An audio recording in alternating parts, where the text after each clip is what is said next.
안녕하십니까. 매일 아침 조간신문의 주요 기사를 딱딱 풀어서 해석해드리는 조간 딱풀 12월 16일 금요일에 인사드립니다.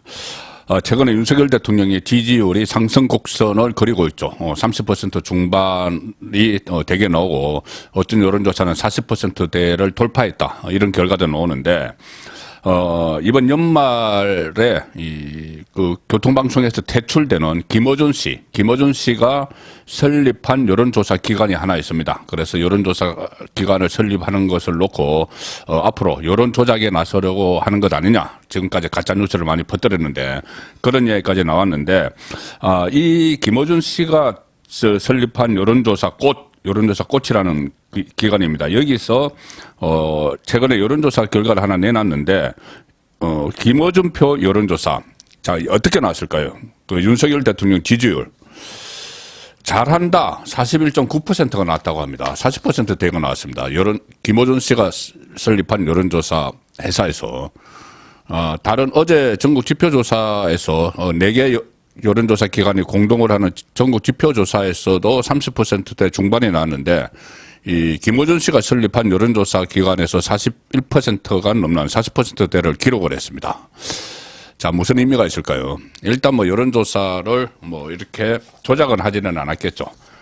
그런데 이 다른 기관보다 약간 높게 나왔습니다. 그리고 물론 뭐 40%가 넘긴 여론조사도 있기는 했지만은 김어준 씨가 설립한 여론조사 꽃이 공표한 제17차 정례 ARS 여론조사 결과표 여기에 따르면은 윤석열 대통령이 일을 잘하고 있다 응답한 사람이 41.9%. 그런데 그 중에서도 특히 매우 잘하고 있다가 30.0%, 잘하는 편이다 11.9%, 매우 잘하고 있다가 30%를 기록을 했다.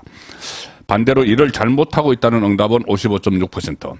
자, 이런 조사인데 여기서 특이한 상황이 하나 있습니다. 이 여론조사 꽃 김어준 씨가 설립한 이 여론조사 기관에서 설문조사를 했는데 10가지 질문을 했는데 그중에 6개를 한동훈 법무부 장관 관련으로 구성을 했습니다. 10개의 질문을 하면서 6개를 한동훈 관련. 자, 이 김어준 씨가 일단 표적으로 삼은 것 아닌가. 한동훈, 이 포스트 윤석열로 거론되고 있는 곧 정치권에 진입할 거라는 소문이 나도는 그런 분석이 나도는 한동훈 법무부 장관과 관련한 항목을 6개를 질문을 했는데 자, 한동훈 장관이 장관으로서 일을 잘하고 있다고 생각하나? 이 질문에 잘하고 있다 46.2, 잘못하고 있다 48.0 일단 비슷하게 나왔습니다. 그리고 한 장관이 국민의힘 당대표에 출마하는 것에 대해서 어떻게 생각하나? 이 질문도 있습니다. 적절하다는 24.6, 적절하지 않다가 67.8, 압도적으로 부적절하다는 응답이 많았다. 그리고 한 장관의 대정부 질의 답변 태도에 대해 어떻게 생각하나? 이 민주당 의원들의 가짜뉴스에 그대로 다 반박을 하죠. 여기 그 태도에 대해서 마음에 든다 41.1, 마음에 들지 않는다 42.6, 비슷하게 나왔다. 이런 것이고, 한동훈 장관의 정치인으로서 자질이 어느 정도라고 보는가? 자질이 있다 45.5, 없다 43, 이렇게 이것도 또 비슷하게 나왔습니다. 정치인의 자질을 본 응답자의 19.4%는 국회의원에 적합하다. 17.6%는 대통령에 적합하다. 뭐 이런 조사도 있습니다. 그리고 한동훈 장관이 가짜뉴스를 유포한 김의겸 민주당 대변인 그리고 더 탐사 이런 곳에 10억 원 손해배상을 제기를 했죠. 거기에 대해서 적절하다 46.4, 적절하지 않다 49.1 이렇게 나왔고 또 김건희 씨 이렇게 표현을 했네요. 김건희 씨를 소환 조사해야 한다는 주장에 대해 어떻게 생각하나? 동의한다가 60.9 아주 압도적으로 많습니다. 동의하지 않는다 32.7 자 이렇게 나왔는데 질문 항목을 이런 것을 보면은 한동훈 관련해서 6가지 질문을 하고 김건희 여사 소환 문제도 질문을 하고 이런 것을 보면은 앞으로 이 여론조사 꽃이라는 김어준 씨가 이 설립한 이 여론조사 기관이 과연 공정하게 민심을 전할 수 있을 것인가 그런 의심은 듭니다. 여론몰이에 의한 이 질문 항목에 따라서 이 답변이 상당히 다르게 나올 수가 있습니다. 여론조사에서 앞으로 그래서 여론몰이 또는 뭐 여론을 일종의 여론 조작 이런 가능성도 얼핏 엿보이는 조사였습니다. 물론 윤석열 대통령 지지율 여기에 대해서는 본인들도 어떻게 지금 당장은 뭐 일종의 마사지라고 하죠. 그렇게 할 수가 없었겠죠. 그리고 지금 윤석열 대통령 다른 여론조사 기관에서도 상당히 지지율이 상승하고 있는 이런 국면이어서 국정 운영에 지금 자신감을 갖고 있는 모습인데 어제도 뭐 국민과의 대화에서 보셨을 겁니다. 지금 전당대회를 앞두고 경선 룰 이야기가 많이 나오죠. 일단 유승민 전 의원이 제2의 이준석이라고 불리는 유승민 전 의원이 전체 적합도 조사에서 당대표 적합도 조사에서 1위를 계속 유지를 하니 지금 친윤을 중심으로 당원 투표 비율 지금까지는 70%였는데 이것을 올리자 이런 이야기가 계속 나오고 있죠. 자, 그런데 그 당원 투표 비율에 대해서 윤석열 대통령이 이 의중을 밝혔다 이런 보도가 나왔습니다. 뭐냐면은 당원 투표 100%. 자, 당원 투표 100%가 낫지 않느냐 이런 뜻을 표명을 했다는 겁니다. 현행 7대3에서 10대0으로 개정하라는 취지의 발언을 한 것으로 파악이 됐다. 뉴스원 보도입니다. 뉴스원이 단독 보도했는데 복수의 여권 관계자에 따르면은 윤석열 대통령이 최근 사석에서 최근에 당권 주자를 비롯해서 여러 사람들을 관저에서 만나고 있죠. 사석에서 전대룰을 변경을 할 거면은 기왕에 변경을 할 거면 당원 투표 비율을 100%로 하는 게 낫지 않겠느냐 이런 취지의 발언을 했다고 합니다. 복수의 여권 관계자를 취재했습니다. 지금 현재 국민의힘에서는 적어도 8대2 혹은 9대1에서 10대0까지 조정하는 방안이 거론되고 있는데 당 안팎에서 이 경선 룰 변경 문제가 나온 초반부터 용산 그러니까 대통령실의 의중은 100%다 이런 말이 흘러나왔었죠. 근데 실제로 윤석열 대통령이 그런 이야기를 했다고 뉴스원이 보도를 했습니다. 정진석 국민의힘 비대위원장 어제 비대위 회의에서 그런 말을 했죠. 이번 전당대회를 당원을 위한 단결과 전진의 축제를 준비하겠다 이렇게 하면서 100% 가능성을 암시를 했는데 이것도 윤심에 따른 것 아닌가 그런 분석이 나오고 있습니다. 오늘 아침 국민일보는 전대룰 변경 시동건 국민의힘 9대1 당원투표 9 여론조사 1 넘어서 힘받는 당원투표 100%. 자, 이 기사를 오늘 아침에 실었는데 뉴스와는 이 100%가 윤심이다 이렇게 보도를 한 거죠. 자, 국민의힘 기사는 일단 이런 겁니다. 100%가 여론이 형성이 되고 있고 특히 어제 국민의힘 초재선 의원들이 모임을 가졌는데 여기서 100% 당원 투표 의견이 가장 많이 나왔다. 초재선에서. 이인선 의원 초선이죠. 초선 의원 모임 직후 기자들과 만나서 100% 당원 투표로 룰을 바꾸자는 의견이 대다수였고 전당대회를 앞두고 룰을 바꾸는 게 적절치 않다는 의견은 극소수였다. 이런 이야기를 합니다. 아마 뭐 유승민 개나 뭐 이런 쪽에서 이야기를 했겠죠. 지금 유승민 전 의원을 배제하기 위한 이 방책 아니냐 이런 말도 나오고 있습니다. 김웅 의원 친 유승민이죠. 김웅 의원은 초선인데 페이스북에 이렇게 씁니다. 룰 변경에 대해서 어떤 장식을 해봐도 그것이 유승민 공포증이라는 것을 누구나 알고 있다. 자, 당원들의 축제라고 부르짖지만 윤핵관만의 축제라는 것을 모르는 사람은 없다. 자, 유승민계 김웅이 그렇게 이야기합니다. 공포증, 유승민 공포증 맞죠? 유승민 공포증이죠. 일종의 공포증이죠. 왜냐하면은 이준석처럼 여당 대표가 국정 운영에 도움을 줄 생각은 하지 않고 야당과 맞서지는 않고 여당 안에서 내부 총질만 하고 윤석열 대통령을 비판만 하고 그러면서 본인의 몸값을 키우는 자기 정치를 할 것이기 때문에 일종의 공포증. 그래서 유승민은 안 된다. 이것이 윤심입니다. 그래서 윤심이 100% 당원 투표를 강조하고 있는 것이죠. 만약에 일반 국민 여론조사 섞이면은 이준석처럼 또 유승민이 이 일종의 역선택 같은 것에 의해서 당 대표가 되면은 혼란이 일어나고 혼선이 일어나고 국정 운영이 어려워지고 그러면은 국민에게 피해가 갈 것이기 때문에 유승민을 가급적 배제하려는 것입니다. 그리고 원래 원칙대로 해도 원칙주의자죠. 윤석열 대통령 원칙대로 해도 아니 당원의 대표를 뽑는데 당원들이 뽑아야지 왜 민주당 지지자들이나 이런 사람이 들어올 가능성을 열어놓느냐. 그것은 말이 안 되는 것이죠. 그래서 원칙대로 하면은 당원들을 대표하는 대표는, 당대표는 당원들이 뽑는 게 맞습니다. 자, 그리고 이준석 또 한마디 했습니다. 뭐, 입이 건질거렸겠죠. 이렇게 이야기했습니다. 이 룰 변경을 하는 데 대해서 상식의 범위를 넘어서서 입시 제도를 바꾸면 혼란스러워진다. 1등을 자르고 5등 대학 보내려고 하는 순간 그게 자기 모순이다. 자, 1등이라고 이제 유승민이 1등이라고 했는데, 전체 여론조사는 1등이 계속 나오죠. 1등이 나오지만, 이 국민의힘, 그러니까 당원들, 아니면 국민의힘 지지층을 따로 떼놓고 하면은 나경원이 1등이고, 유승민은 거의 뭐 꼴찌 수준입니다.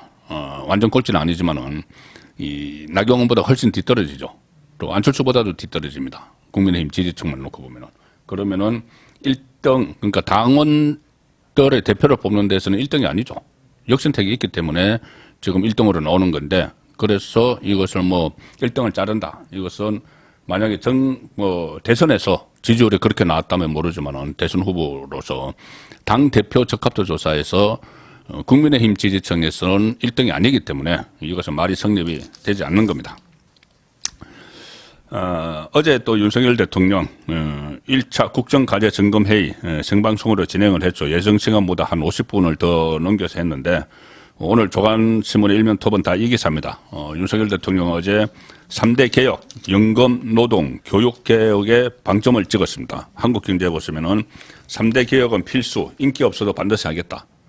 이런 이야기를 했고, 한국일보 톱은 노동개혁 못하면은 정치, 경제도 다 망한다.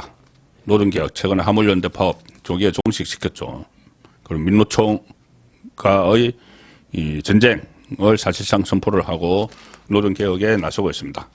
자, 이렇게 되니 이 진보좌파 성향 신문, 한겨레 신문은 협치는 빠진 개혁청사진 또 이렇게 또 비터는 제목을 뽑았습니다. 한겨레 신문 답죠. 자, 이 상황에서 어제 그 관심사는 어제 언론의 관심사 중 하나는 물론 어제 그 국민과의 대화도 있었지만은 대장동의 키맨 김만배 씨 이 극단적인 선택을 그저께 밤에 했었죠. 김만배 씨가 왜 그런 극단적인 선택을 했느냐? 이 극단적 선택을 하려던 게 아니고 일종의 자해다, 자해 수준이다. 이 자해 수준이라는 말도 나오지만은 어쨌든 왜 그렇게 행동을 했을까? 그 이야기가 오늘 조간에도 많이 나옵니다. 김만배가 자해 전에 중앙일보 기사입니다. 측근에게 검찰에 진술을 하든 사라지든 해야 되겠다. 뭔가 굉장히 압박을 느끼고 있는 그런 말을 했다는 것이죠. 주변에 이런 이야기를 했다는 겁니다. 이 측근 2명에 대한 구속영장이 청구되기 전날이자 체포 다음 날인 지난 14일 자해를 해서 아주대 병원으로 옮겨진 뒤 현재 중환자실에서 치료를 받고 있습니다. 전날, 그러니까 그제죠. 오전 2시부터 4시까지 2차례, 그리고 오후 1시쯤 1차례, 총 3차례에 걸쳐서 자해를 했다. 그 자해를 하고 피를 흘리는 상태에서 이 차를 계속 벤처 차량을 운전하고 다녔다는 겁니다. 김 씨 쪽은 극단적 선택을 시도했다가 실패했다. 이런 입장이다. 상당히 정신적 충격이 지금 크다고 합니다. 김 씨 측근에 따르면은 최근 며칠 사이 주변에 검찰에 내가 허위 진술을 하든지 내가 사라지든지 해야겠다. 뭔가를 진술해야 할 것 같고 그게 두렵다. 이렇게 하소연을 했다고 합니다. 이 정신적으로 상당히 멘탈이 붕괴된 그런 상태였다는 건데 왜 그렇게 했을까?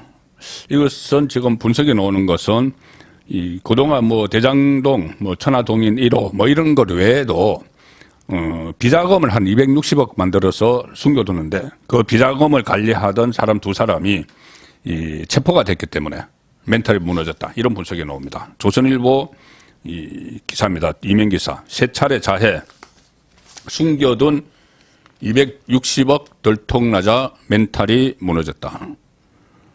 자, 천하동인, 뭐, 지분 이런 것은 지금 다 알려져 있죠. 근데 그게 아니고 별도로 260억을 조성을 했는데 그것을 맡겨놓은 사람들 2사람이 체포가 됐습니다. 극단적 선택을 하는 배경에 검찰이 260억 원의 은닉 자금을 추가로 찾아내고 그 돈과 관련된 김씨 측근들을 체포하는 등 압박 강도를 높이자 김만배 씨는 심리적으로 상당히 위축됐다.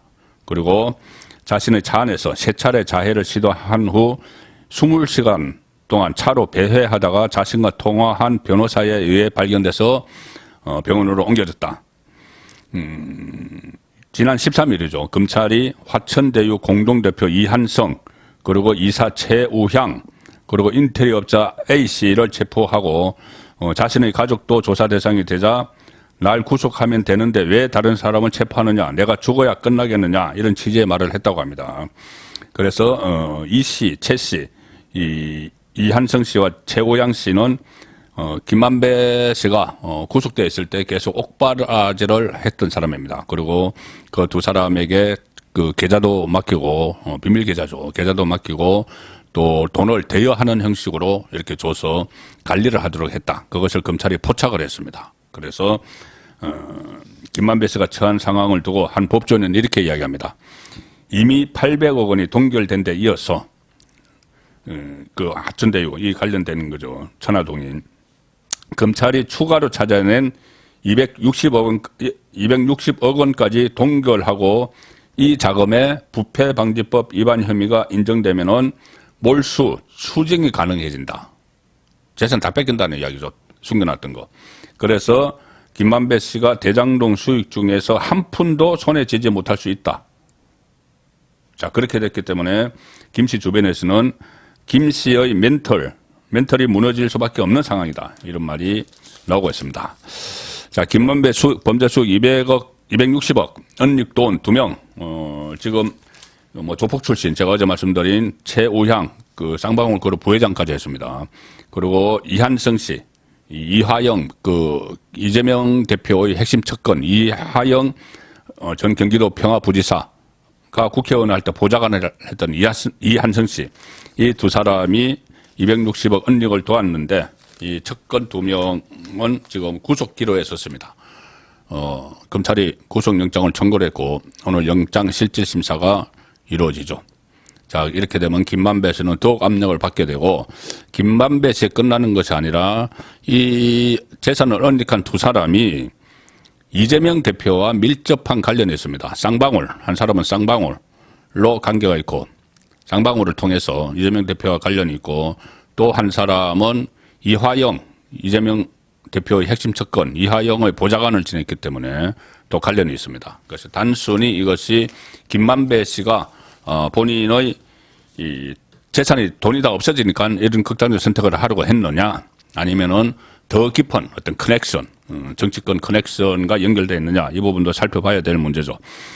화천대유 대표 그리고 쌍방울 전 부회장 검찰이 구속영장을 신청을 해서 오늘 실질심사를 합니다. 그리고 김만배 씨를 변호한 로펌 태평양입니다. 로펌 태평양도 압수수색을 했습니다. 그래서 그 압수수색물도 지금 분석 중이다. 변호사 사무실까지 압수수색을 한 겁니다. 그런데 김만배 씨가 당분간 입원 치료를 받게 되면서 대장동 재판과 검찰 수사도 일단은 조금은 차질을 빚게 됐죠. 자, 그래서 왜 이 대장동과 관련해서 특히 이재명 대표와 연결된 사람들이 이렇게 계속 극단적인 선택을 할까? 유한기, 고 김문기 씨가 있죠. 그리고 유동규 씨도 극단적 선택을 시도를 했었습니다. 그래서 김만배 씨가 이미 4번째 극단적인 선택을 시도를 했습니다. 유동규 씨는 또 지금 계속 그 폭로를 이어가고 있죠. 오늘 동아일보 보시면은 김만배와 이재명 두 사람을 코너로 모는 진술을 또 했습니다. 유동규 씨가. 김만배가 내 지분을 늘려서 이재명 측 지분 숨겼다고 말했다. 이런 또 폭로를 했습니다. 검찰에서 진술을 한 겁니다. 김만배가 한 말입니다. 내 지분을 늘려서, 그러니까 대장동과 관련한 내 지분을 늘려서 이재명 지분을 숨기려고 했다. 이재명 지분을 본인의 지분처럼 늘렸다는 거죠. 그러니까 이재명 지분은 감춰놨다는 이야기입니다. 이것도 대장동의 그분이 이재명이라는 것을 확인시켜주는 발언인데, 공소장에, 검찰이 정진상 씨 공소장에 그런 유동규 씨의 진술을 적시를 했습니다. 그럼 이게 재판에서 이제 다뤄진다는 이야기죠. 이렇게 이야기했다고 합니다. 그 김만배 씨가 내 지분을 늘려서, 나의 지분을 늘려서 그 안에 이재명 시장, 성남시장, 이재명 시장 측 지분을 숨겨뒀다. 지분에 상응하는 금액이 확정되면 그만큼 주겠다. 김만배 씨가 가지고 있는 지분 안에 이재명 지분이 있는데 그 지분에 상응하는 금액이 지금 아파트 분양을 하고 다 하고 나면은 지분이 확정이 되겠죠. 금액으로 확정이 되겠죠. 그러면은 그 금액을 주겠다. 이재명에게. 그 이야기를 했다는 겁니다. 유동규 씨는 당시 성남시 정책비서관이었던 정진상 전 당대표실 정무조정실장, 지금 수감 중이죠. 정진상에게 김만배에게 들은 내용을 보고를 했고 승인을 받았다. 김만배 지분 안에 이재명의 지분을 숨겨놓고 나중에 금액이 확정되면 돌려주겠다. 그런 이야기를 김만배에게 들었는데 그렇게 해도 되겠습니까? 이렇게 물어봤다는 거죠. 그러니까는 정진상이 그렇게 해. 자, 그러면은 정진상이 독단적으로 그렇게 이야기했을까요? 보스, 이재명 시장에게 지침을 받고 그렇게 해. 이렇게 이야기를 했겠죠. 25쪽 분량의 정진상 공소장에는 이 같은 내용과 함께 이재명 대표의 이름이 81번 적시됐다. 검찰은 이 대표의 발언을 인용을 하면서 이 대표와 정진상의 관계를 정치적 동지로 규정을 했다. 그때 공소장에 두 사람을 정치적 동지 이렇게 이야기했다는 말이 나왔죠. 자, 그래서 이재명 대표는 점점 더 코너로 몰리고 이제 더 이상 몰릴 곳도 없는 지경까지 갔는데 이것을 이 정치적으로 일종의 노이즈 마케팅을 하면서 물타기를 하는, 섞어버리는 그런 지금 대응책을 마지막까지 구사를 하고 있습니다. 그래서 어제 원래 처리할 예정이었던 예산안, 내년도 예산안마저 또 처리하지 못하고 오늘 다시 또 협상을 벌이는 그런 벼랑 끝 전술로 버티고 있는 상황입니다. 12월 16일 보내드린 조간딱풀이었습니다.